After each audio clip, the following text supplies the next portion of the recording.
Well, welcome everyone to the Wealthy Speaker podcast series. I'm your host, Jane Atkinson, author of The Wealthy Speaker 2.0 and the Epic Keynote. I'm excited, Wealthy Speakers, because today we are talking to Delatorro McNeal about what helped to catapult him to fans, fame, and fortune. Welcome, Del. What's going on, Jane? It is a tremendous honor. I'm a huge fan of the Wealthy Speaker, the Epic Keynote. I'm just a huge fan of Jane Atkinson, Oh. your brand, everything that you're about, and how you give back to our industry and what you represent in our industry. And so it's a tremendous honor to have the opportunity to be interviewed by you. I really consider you one of the literally, you're like a Barbara Walters of the speaking industry, you know? Oh, that's so nice. Okay. Well, listen, we're going to talk about you for a second. Let me just give everybody a little piece of your bio. Okay. Delatorro McNeal has been transforming lives for over 15 years. As a speaker and best-selling author, he has delivered well over 3,000 presentations to corporations, colleges, professional associations, churches, and leadership conferences. In 2011, he became a certified speaking professional, and we'll talk about that a little bit later because he was very, very young when he did that. Delatorro has been featured on national and worldwide television networks like NBC, BET, TBN, and Oxygen, as well as syndicated radio shows all across America. So take us back to the beginning and tell us, where did you start in your journey as a professional speaker? What was your background? Well, okay, so I'm gonna take you way back for like a quick second. So Way so back. way back. I'm gonna go back to elementary school. I really believe that I was I was meant to do this industry, and I say that because my mom raised me to be able to speak. My mom was never an itinerant speaker like what you and I would call an itinerant speaker, but my mom was a Sunday school teacher, and she was an English teacher. So my mom was really big into making sure that her children, myself and my older brother Michael, could communicate, could articulate. Okay. So back in church, I used to always get the longest part from the Easter play, the Christmas play. I used to always get my friends would get like one sentence, and I'd get like 4 pages worth of stuff and so literally I had to learn at a young age to be articulate. My mom would give me clues and signals. She would point to her ear that meant I wasn't loud enough. She would, do certain things with her hands, which meant I wasn't using enough gestures. I mean, so literally I was going through Toastmasters training when I was like in the 5th and 6th grade. Wow. Wow. That's Yeah. awesome. Yeah. So I kind of was like a child prodigy. And now, did she know she was raising a speaker like what we call today? No, she just wanted her kid to be articulate. And so I kind of grew up under the tutelage of my mom, and so she's a tremendous mentor and role model in my life, and will always be. And I lost her 3 years ago, but she's been a tremendous, way more than a parent, a mentor and role model to me, and just an amazing woman. But so I was kind of groomed into speaking at an early age, and then when I got into junior high and high school, I was involved in a lot of leadership organizations that required me to present. And I think the bug really bit me when I got to Florida State. When I got to Florida State, I was an orientation leader. And so it was my job to kind of go around and do a lot of the campus tours and give the talks to parent groups and all the kinds to get the kids to get all excited about enrolling at Florida State. And so I kind of got bit by the bug then, because I was speaking in front of hundreds of people at a time and having to give presentations and talks and convince people and persuade and sell and close, if you will, right? Yeah. So all this stuff was happening in college. And so I joined Toastmasters in college, Seminole Toastmasters Club. And we met right off of Appalachia Parkway. It's not to this day. And I got involved in speaking there. So that was really the beginning of it. And when I got to graduate school, my mentor in college at that time was a guy by the name of Dr. Lee Jones. And he was an itinerant speaker as well as a professor. So he began to show me what he was doing. And he was also active in, had his own television show called the Your Voice television show out of the College of Education. So I was actively involved in his television show in terms of guest coordinating and setting up schedules and lighting and editing and all that stuff. So I was doing all this stuff back in college. And then when I get out of college, I get my first corporate job, Jane, and I'm working in corporate America. I'm working for one of the top 5 global consulting firms. I've got a master's degree. So I'm going to ride this corporate wave for 10 or 15 years, right? And I ended up working for that company for 1 year, and I got laid off. Wow. And I went from 50 grand to nothing in a day. So some people who are listening might say, hey, I'm trying to transition from a part-time speaker to a full-time speaker, or I'm trying to transition from, I don't have a job at all right now, but I want to be a speaker. I've been in those places. So I want you to understand that you can still become a wealthy speaker and you can still deliver epic keynotes, even though you might be going through a challenging time right now Sure. in your occupation. So that's kind of how I got started. That actually brings up a good point. There are people who feel a little bit like, I don't feel like I can go out there and speak on leadership. I feel like I'm not leading in my own life. What would you say to people like that? I believe that your past is really not your destination. It's really only preparation. Mm-hmm. Yep. And if you can process what I mean by that, I'm gonna say that again. And everybody who's listening, please hear me. Your past is not your destination. It's only preparation. Meaning, a lot of times we think, okay, because of what I've been through in my past, or because of what I'm going through in my present, right? Which is the important note there is your present becomes your past in a nanosecond. So Mm-hmm. so you can't judge where you're at and where you've been and say, okay, that's my situation is not my destination. That's not the end goal here, but Mm-hmm. it's preparation for something else. So at the end of the day, okay, what am I learning about leadership? What have I learned through this tough time? Well, leaders don't always make the right decision. Leaders sometimes have to apologize. Leaders have to learn how to eat humble pie. Right. Leaders need to learn how to be transparent. I always tell people, never, if you're taking notes, please take notes.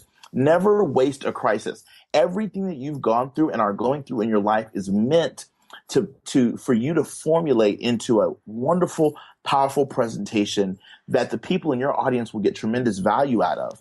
Because one of the things as I train, Jane, you and I both do similar things. You just do it at an epic level.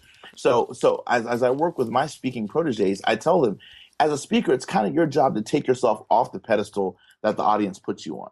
And the Mm-hmm. reason why I say that is I really believe it's important for us to, you've been promoted for months, your bio's been up for months, you've been on the website for months. Your name's in lights, blah, blah, blah. We get it. You're the it person. Right. And I love that. But I think to relate to audiences, sometimes we have to use transparency, authenticity, and build trust by telling some of those difficult stories, the tough Mm-hmm. times when it wasn't amazing, when it wasn't incredible, when we weren't epic, when we didn't feel like the person on the cover of the book, right? Because it's those times where we can relate to people. And so I've been through those times, and I know that there's a lot of people who are listening right now who have been through those difficult times. And it's in those moments that your greatness is born. It's in those moments that some of your best content will come out of you. And that's another thing. See, because it's so important when you're going through a challenging time or a transitioning time. That's the best time to produce, Right. because at the end of the day, that's when you're at your most authentic. You're raw. You're real. You're not soaked up on your own hype. You're not believing your own press. You're not cocky. You're not arrogant. You're humble enough to really be an authentic conduit for the experience that you've had and how it can transform someone else's life. So if Ah, we can get out of our head enough, Jane, if we can get out of our head knowledge enough to say, hey, you know what? It's not about me. I say this all the time to speakers, and I say it all the time to communicators. I say, listen, the truth is your speaking gift has nothing to do with you, because I've never seen a speaker speak and then run down into the audience and take notes of their own stuff. right. In other words, your gift is not about you. It's about others. So, an apple tree never eats its own apples. Right. Right? So it's that whole notion of what comes off of my life was meant to be nourishment for somebody else. Right. And if we can embrace that notion, I get chill bumps. If we can embrace that notion, it's amazing how we can reprocess or process better the challenges that we're facing as we're trying to go into becoming a speaker. And even those of us who are veteran speakers, we need to remember that and come from that authentic place and not just give canned talks, talk after talk after talk, but leave a little bit of room for rhetorical sensitivity. Leave a little bit of room to really be present with your audience. Leave a little bit of room to be authentic and tell them what's going on in your life and be open and transparent and authentic, because when you come from that place, you reach a whole lot more people. Wow. Wow. Well, I like that. I'm glad that I asked that question. Boy. Absolutely. And for those wealthy speakers who are out there following and really are, we all hit bumps. And so I'm so grateful for you for giving people a strategy on how to get back up and keep going. So let me ask you this. I bet when you first started, things were not all hunky-dory right out of the gate, were they? I mean, what did you do at the beginning and did it work? Fantastic. Okay, so true story, right? So I get laid off, and I'm like, oh my gosh, what am I gonna do now? By the time I'd gotten laid off, I was like 21 years old. So I've got a master's degree, I got a 4.0. I did really really well in college, and so I came out and I'm like, what am I gonna do? Most of the people that I admire had full careers in something else. Willie Jolly was a jingle singer. Les Brown was a politician and a radio disc jockey, right? Right. Stephen Covey was a professor, right? Zig Ziglar sold cookware, right? So all these people that I admired and respected had full careers in something else before they jumped into speaking. So I'm like, okay, I just got laid off from my full career. What in the world am I going to do? So I took a 2-year position at the University of South Florida.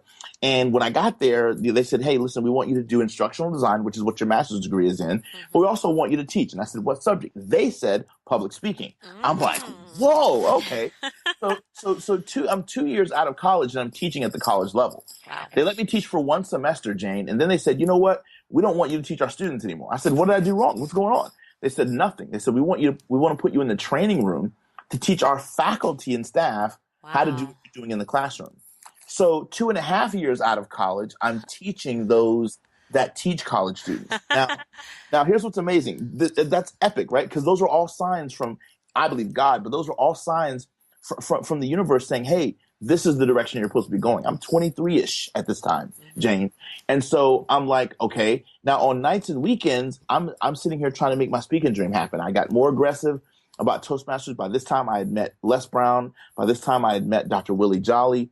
And Les Brown became my long-distance mentor. Willie Jolly became my touchable, emailable mentor. Nice. And so Willie began to, tell me what to do. He said, go to NSA. And he said, NSA is coming up. It's in Orlando this year. It's in your backyard. You should go. I said, Willie, I don't have enough money to go to NSA, man. I just got laid off. I'm in this new job. I'm trying to kind of rebuild. He said, well, first time I didn't have much money. Do whatever you got to do to get down to NSA. Get your butt to NSA, boy. And so I'm like, wow. So I went the first day that they had it, and I didn't have the money to go. So all I did was walk the lobby. Yeah. I dressed up in a nice suit and I walked the lobby.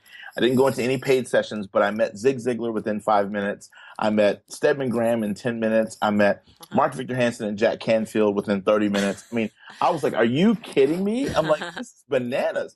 I'm like, I've found my home. Because all throughout my college years, I was born and raised in Tampa, but I went to Florida State, which is in Tallahassee. It's about a 3.5 hour car ride. So my entire 5 years of college, every time I would go home for any reason, I was listening to these guys and these ladies, these amazing male and female speakers on my road trips. So I go to NSA for the first time, and these people are just walking around and chilling like it's nothing. I'm like, what? I'm like, I found my home. I'm done. You can forget it.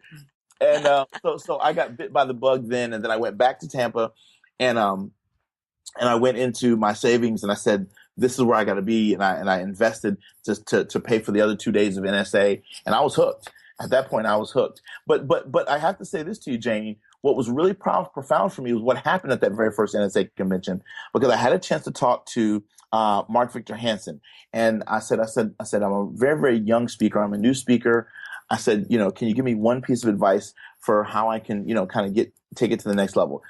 I said, I'm really, really young, so corporate America is not going to take me seriously. Associations aren't going to take me seriously. He said, well, what have you done a good job at in your life? What are you a good shining example of? I said, well, I did a pretty good job in college. He said, what did you do? I said, I got a bachelor's and master's in 5 years with a 4.0 and no debt. He said, what? I said, I got a bachelor's and master's in 5 years with a 4.0 and no debt. He said, you need to meet my good friend, James Malinchak. And so I said, who's he? And he's like, he trains speakers on how to get into the college market. Now, at this particular point in time, James was doing boot camps for like 15, 20 people at a time in Vegas.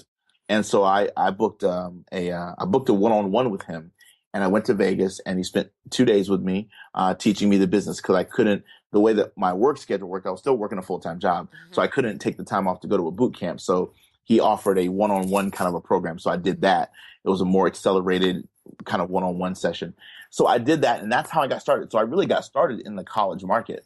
And so on nights and weekends, I was working that college market, applying those things that I learned in that boot camp. And then after 2 years, I went full-time as a speaker.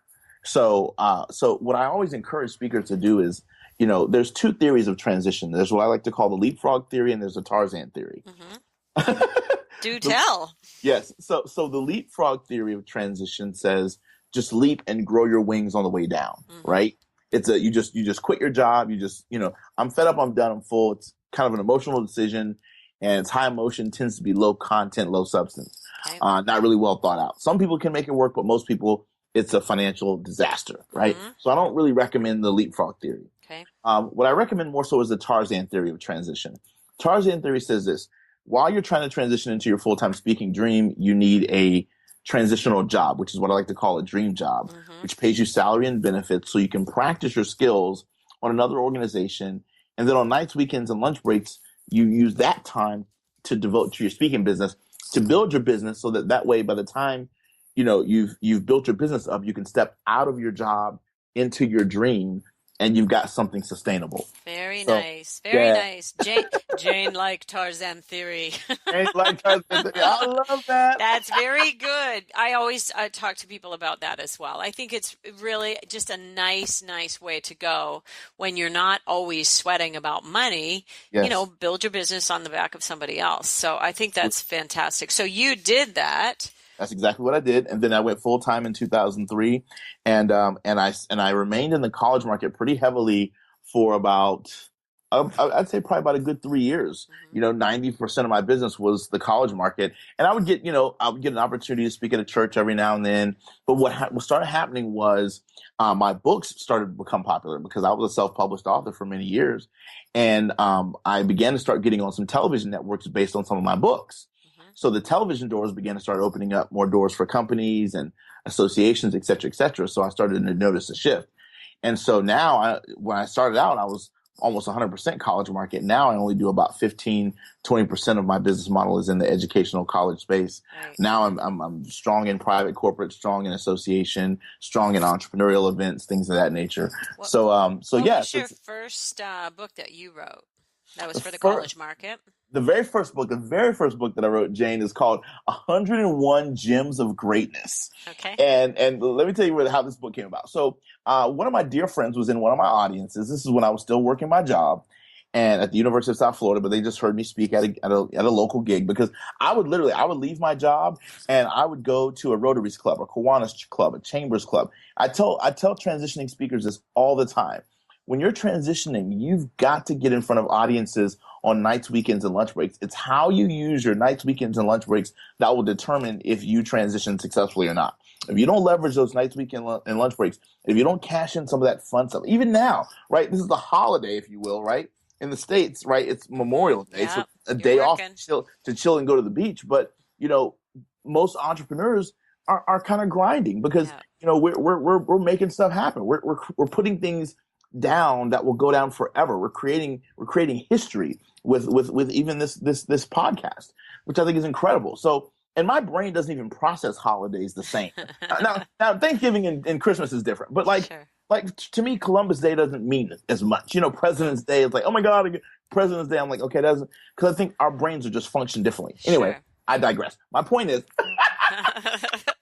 The first book, what I actually really want to know about the first book is was it a flashpoint for you? Did it make a difference? It really did because a friend of mine was in one of my audiences and he comes up to me afterwards. He said, "Dude, do you know how many one-liners you said?" He said, "I don't remember half the one-liners that you said because you said them so powerful and you said them so fast and then you moved on to something else." He said, "You need to make a book of all these great one-liners." And I was like, "Really?" And so I went home and I started. He said, "Yeah, like a quote book, like 101 of your quotes." And so I went home and I wrote out over the course of a couple months 101 of my original quotes, and then I put a daily affirmation for each quote, and that became my first book. And when I published that first book, I realized, yes, I had a moment, I had an awakening. So I was like, I can do this, and I realized that it wasn't as hard as I thought, and I realized that my information was valuable to other people. And it was a major, and I tell speakers this all the time, when you go through the process, and I say this, it's one thing to write, it's another thing to write well. Jane, you and I grew up in an era in this industry where, graphic design, publishing, marketing, branding, packaging, promo videos, all these things, there was a time when all those things really, really you did them with excellence, and it cost a lot of money to do it. So you could Right. tell the difference between a newbie and a veteran, right? Right. Well, nowadays with Fiverr and Upwork and CrowdSpring and all these free, cheap outsourcing platforms, people are doing the stuff that we used to do for pennies on the dollar. Right. The disadvantage to that is a lot of people are publishing very cheaply now. And so, and I always tell my students, just because you can publish cheap doesn't mean that you should publish cheap. I said, because whatever you put out, because I mean, there's even people, Jana, you know this, there's people out there in our industry that are saying doesn't matter what's in your book, because Yeah, I don't believe that either. I always say if you're going to write a book, write a good book. Write an incredible book, because word of mouth is still the best form of advertising. And based on what your first book was, I also say always quote yourself. Yay! You know, because that makes you the expert. So you did that 101 times in your first book, which is fantastic. Like now who do I think is the expert? Winston Churchill or you? Like that really makes a big difference. So I would say quote yourself. So, okay. So you're going along, you're doing the college market, and when did you choose peak performance as your lane? Fantastic. Okay, so I'm doing the college market and rocking that out. I'm in an SA. I'm active in my chapter. I've learned that there's a path for the CSP, so I'm working on that. I've got e-speakers, so I mean, I'm doing the stuff. I'm full time. I'm rocking out. I'd gone to see oh my gosh, what's her name? She used to do these 2-day events. Wanel Teague. Oh yeah. I went to go see Wanel Teague and everything, and she was there teaching about the importance of really kind of niching down and specialize or die. Specialize or die. That's what I know. That's absolutely.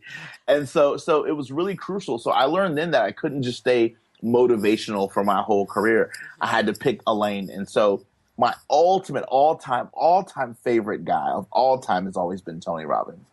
And so I said, man, this guy is into the, and I'm like, why do I resonate with him? And I resonated with him because he was a peak performance guy. Right. And so when I researched my life and I said, man, how did I finish college at that level? Why did I always get the longest parts in the Easter play and the Christmas play? Why did I get my first job when I was 14? How was I able to have 4 streams of income when I was 16? How was I able to, how was I able to transition to a full-time speaking career in 2 years before I was 25? All these things spoke to peak performance. How did the university ask me to teach their faculty only 1 year later? Peak performance. So it kept coming back around to this, hey, you're a peak performer. You're a high achiever. Yes. And so I said, so the answer to the question is, and I looked back over my own life and I looked for trends and I looked for commonalities and I looked for a pattern. I looked for a theme of consistency, because at the end of the day, I always teach speakers this: you are your best content. You are your best content. And from the time you were born to where you are right now, your life story has been telling you what your brand is, and it's been setting you up for who your ideal target audience is. Right. So everything you've been through has been a setup. I don't care if you were abused as a child; it was a setup for an audience member in your adulthood. I don't care if you were abandoned. I don't care if you were adopted. It doesn't matter if your parents divorced when you were 10. All of those horrific things were a setup for you to be able to tell a certain story to a certain audience to bless certain people in that audience. So when you decided that you were not going to be a generalist anymore, yes, ma'am, and you became a specialist in peak performance, what did that do for your career?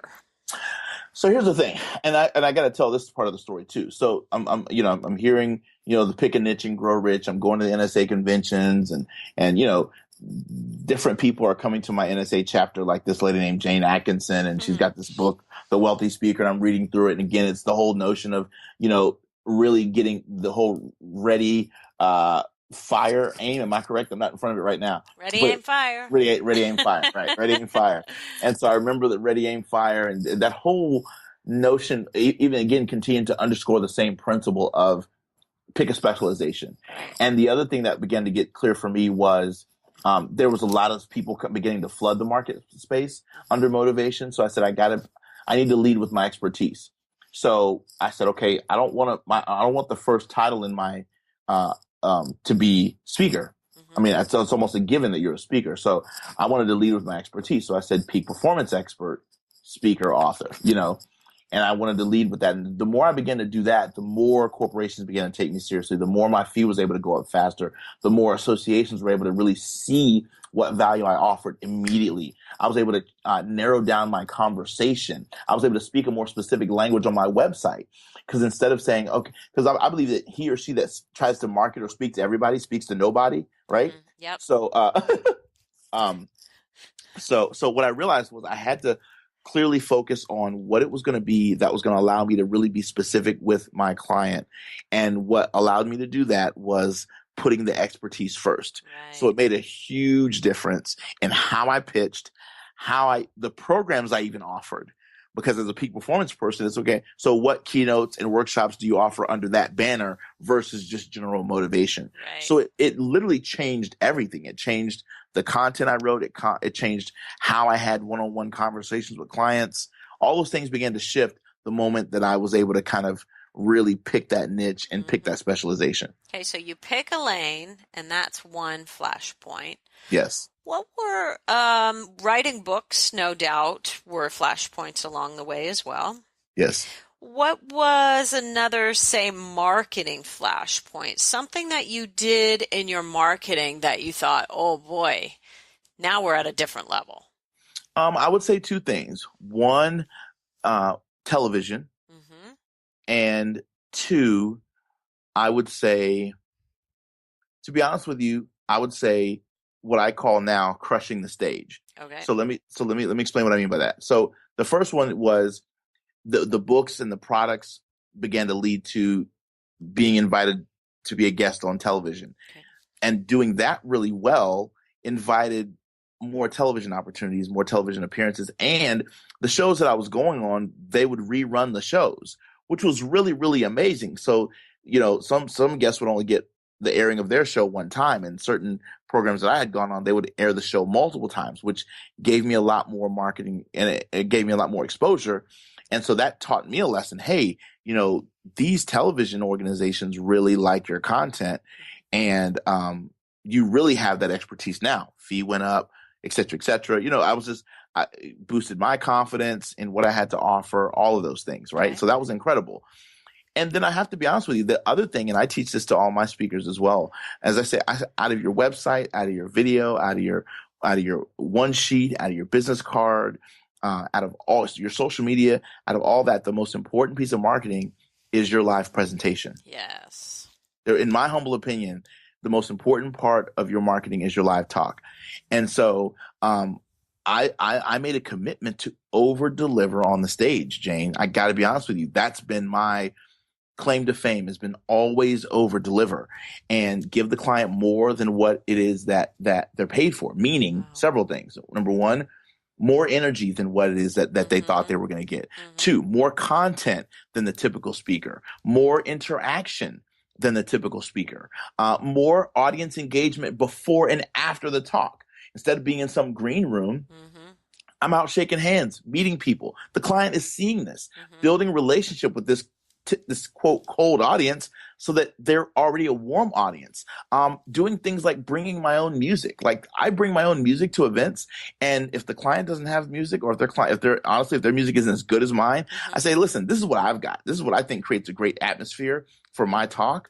So if you don't mind, we can play this as people are walking in. Oh my God, Delatorro, you're phenomenal. Thank you so much. Very and then nice. I look back at them. I say, DJ services are extra, and I give them a wink, and they do the juice. They die laughing, and they love that mood that it creates. Because I'm always playing like instrumental, top 40s, top 20 hits, whatever's current in the moment. But will they? Do you get into any kind of licensing issues there? Just a quick question. I never have. Okay. I never have, just because it's just pre-music. It's just, as they're walking in, Okay. Fair enough. So more energy, more content, more interaction. I've seen you on your video, and you have a thing that you get the audience to do, and I don't know what it's called. So explain the thing to us. I'm So curious about right. this. So I created something called the Matrix moment, The and Matrix moment. the Okay. Matrix moment came as a result of watching the movie The Matrix. I've always been very inspired by movies. I'm a big movie fan. Probably my number one pastime is going to the movie theater and just rocking out to a great movie. It's a Okay. great way for me to get my brain to stop thinking about business, right? Right. So when I watched The Matrix, I love this move that Neo did when he was on top of the roof and he was dodging the bullets. And so when the agents were shooting, Oh, it's okay. I that see it slow motion. now. Yeah. So Okay. so so so when he does that slow motion move, I was like, man, I got to use that somehow. Okay. And I'm big into metaphors. I'm Hmm. huge into metaphors and even stacking metaphors in my presentations. And so I began to use the Matrix as a symbol of all of our lives and every single day life. We're always negativity and bad information or Like we're misinformation is always. blocking them like bullets. Exactly. We're I get dodging the negative it. stuff and so I teach the audience. I say, okay, I'm going to teach you a lot of profound information. And so we're going to do the matrix together. We start from the left, we go all the way around to the right, and we say, I got it. And every time you say I got it, that means Deltro, I got the principle you just shared with me. Okay. So we set it up in the beginning in the first 5 minutes of the talk. And Jane, the amazing thing is once I set it up, the audience does it on their own. I can say something powerful 20 minutes in, and they'll start saying, I'll say, oh, and I'll stop and do a matrix with the whole audience. And Uh, we'll, and it's amazing. And it's a worldwide phenomenon now. I mean, wow. it is so incredible. I mean, we'll talk about the $1 Million Roundtable later, but I did it at the $1 Million Roundtable twice, and it was just a huge hit. That's awesome. That's awesome. I love it. Okay, I'm glad I asked because I was very curious about that. And that's your signature move. That's That's my something thing. people will remember for 20 Yes. years, and that's why, your speech is your number one form of marketing, and if it's memorable, people will ask you back again and again. And I say this, it's very important that I get chill bumps just hearing you talk about that because, I think I think you underestimate how cool this is to be interviewed by Jane Atkinson. I'm just saying. Oh, you're so sweet. It's a tremendous honor. I mean, seriously. So anyway, but no, honestly, I firmly believe that, and I feel like it's so cool because you and I, teach the same things and we believe the same stuff, and that's so important because I think it's so necessary that speakers understand that you have to find your shtick, your thing, your Right.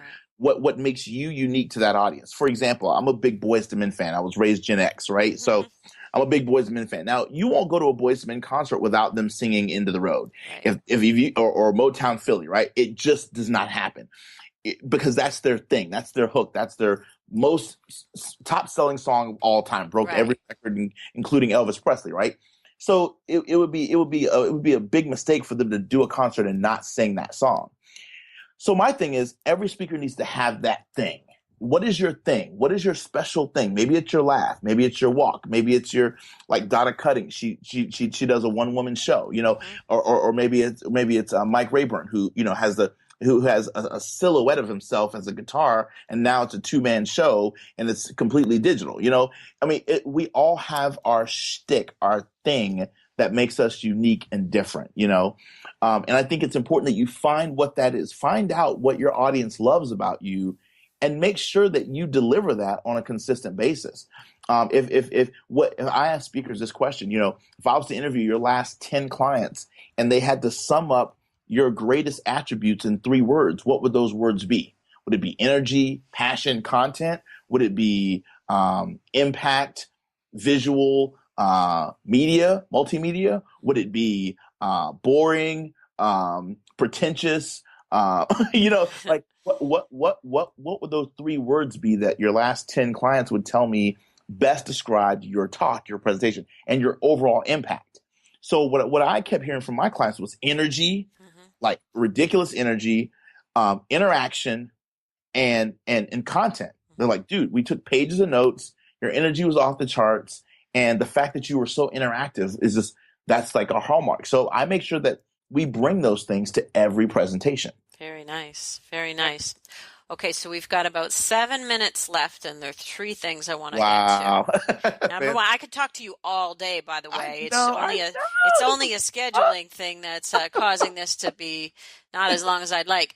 So, number one, I want to know one thing that you would do differently looking back. And then I want to talk to you about your CSP and Million Dollar Roundtable. And then I want to talk about your TV show because I know people are going to want to hear about that. Yay. Okay, cool. One thing I would tell my younger self, one thing I would tell my Hmm. starting out self as a speaker was I would take myself more seriously, even though I was younger. Hmm. One of the greatest things that Les Brown taught me was he said, Delatorro, you're never too old to learn and you're never too young to teach. Mm. And so when I was young, because I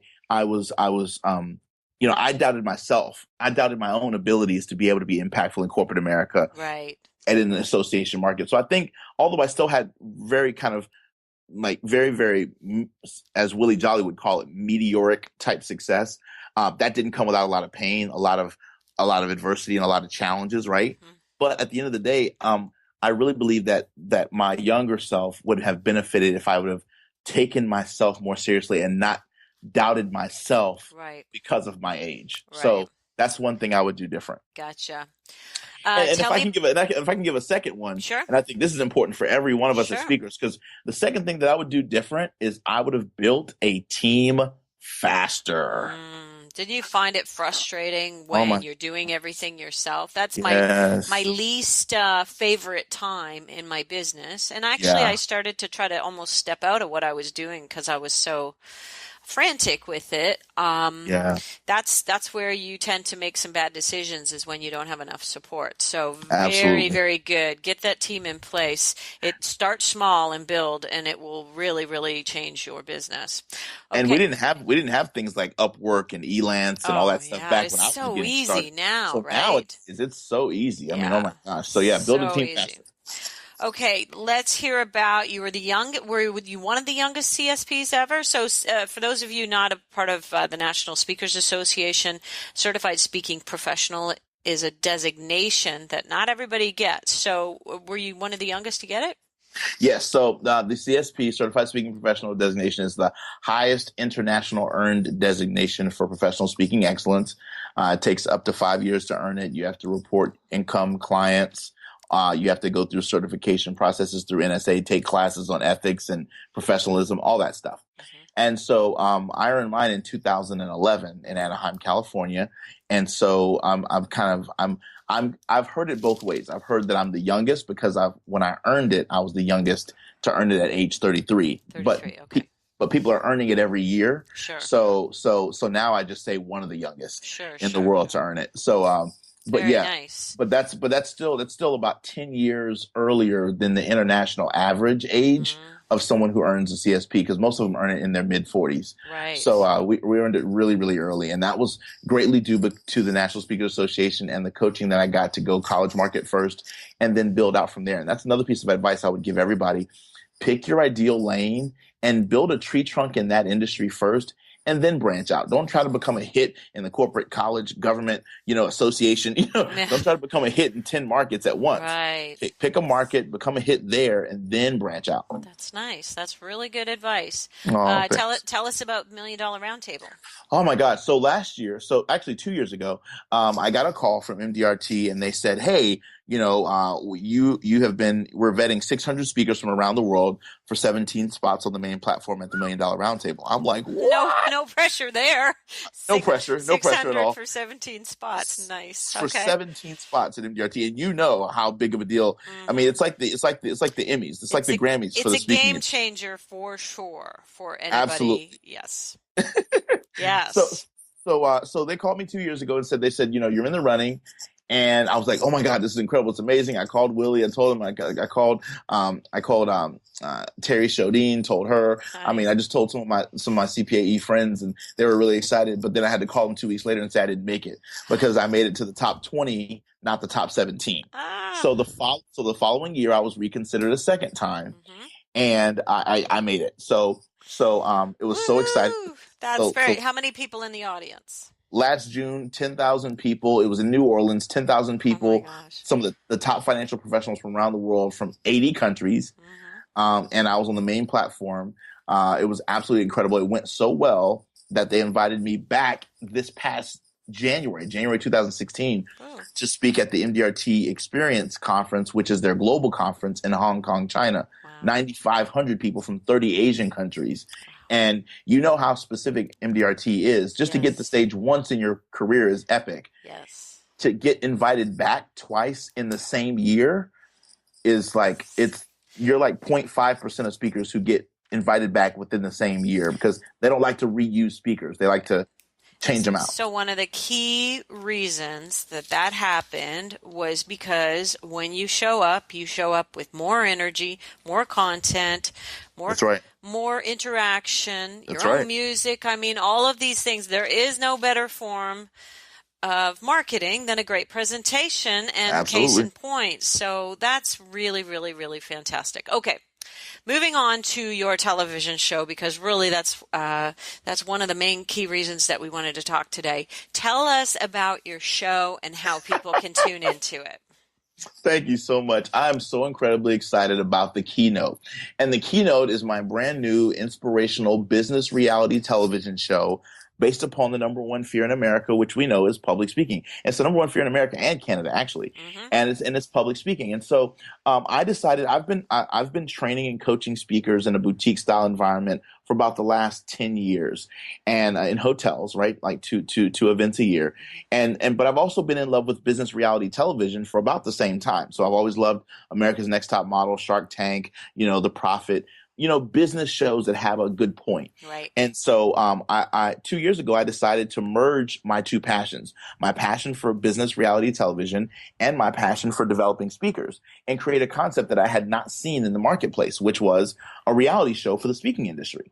And so I cast it, we shot it, and we put a pilot together, and we spent about a year shopping it to the big networks. Got a lot of incredible feedback that our production quality was second to none, that it was an amazing show. It was a great concept, but Delatorro, your show's too positive. People didn't Wasn't cuss. enough drama and There wasn't strife. enough negativity. There wasn't enough. Yeah. So instead of all that, we're going to pass on your show, but hopefully you do well. So that was a big kind of door slam in my face, but it was very encouraging at the same time. I encountered a lot of rejection because my speaking credibility meant nothing in the film world. I was a nobody in the film space. So my CSP, none of that, my best-selling author, that carried no weight over when I was trying to pitch the Keynote. But I didn't get discouraged. I did a crowdfunding campaign, and we raised enough money to launch season 1 online. So on May 10th of 2016, we went live. And we've launched the show online, and everybody can watch it absolutely free by going to www.thekeynotetv.com. That's thekeynotetv.com. And you can watch this incredible show. It's 9 contestants who are participating, and they spend the week with me in a $4 million mansion. It's a 20,000 square foot mansion. And this is a real reality show. There's no scripts. We didn't coach them to be negative. Wow. What you see on camera is exactly what happened. And I get to serve as the mentor and coach. I created the show concept. We funded it ourselves and with the crowdfunding. And now it's available online, and it's already making waves. We've already been in the Huffington Post. It's only been weeks. We've already been in the Huffington Post. Brian Tracy just did a video endorsement for the show. We're so incredibly excited about that. Very nice. We're talking to Toastmasters about doing a full story in their magazine, an essay about doing a full story in their magazine. I'm on with Jane Atkinson, one of the baddest speaker trainers and speaking coaches and agency coaches on the planet. And we're talking about the Keynote. So it's making waves, and I'm really, really excited about what it's doing for our industry, because it's kind of like The Apprentice, but it's based upon the speaking industry. And so it's really, really incredible. And I'm really, really excited about it. It's thekeynotetv.com. Thekeynotetv.com. I hope that people will go there and check it out, watch it. It is very positive. There isn't a lot of drama and strife that, you can tell has been written into the show. And it's just normal human behavior and fears really, so I think that everybody sees, and I know that there's a lot of learning there for people. Yes. Well, I want to say thank you very, very much for taking the time out of your busy schedule. If people want to go just check you out on your regular website, give us the URL for that as well. Fantastic. So my regular website is delatorro.com, Torro.com. That's Delatorro.com is our regular website. And then we do speaker trainings in small environments. It's called Crush the Stage. So if you want to learn more about our speaker training, you can visit www.crushthestagelive.com. That's www.crushthestagelive.com. Very And nice. then our website for the reality show is thekeynotetv.com. That's All right. thekeynotetv.com. Well, Delatorro McNeal, thank you so much for taking time out of your busy schedule. You're in a hotel room there, probably off to speak to another really, really, really lucky audience, I would say. Thank you so much for being here with us today. I appreciate you. A tremendous honor, Jane Atkinson, and everybody who's listening to this, run to any and every program that Jane Atkinson offers. It is absolutely incredible. She is the one that can guide you and put you in the right direction so you can make epic money, be a wealthy speaker, and deliver epic keynotes. Well, thank you, Del. We'll see you soon, wealthy speakers. Bye for now.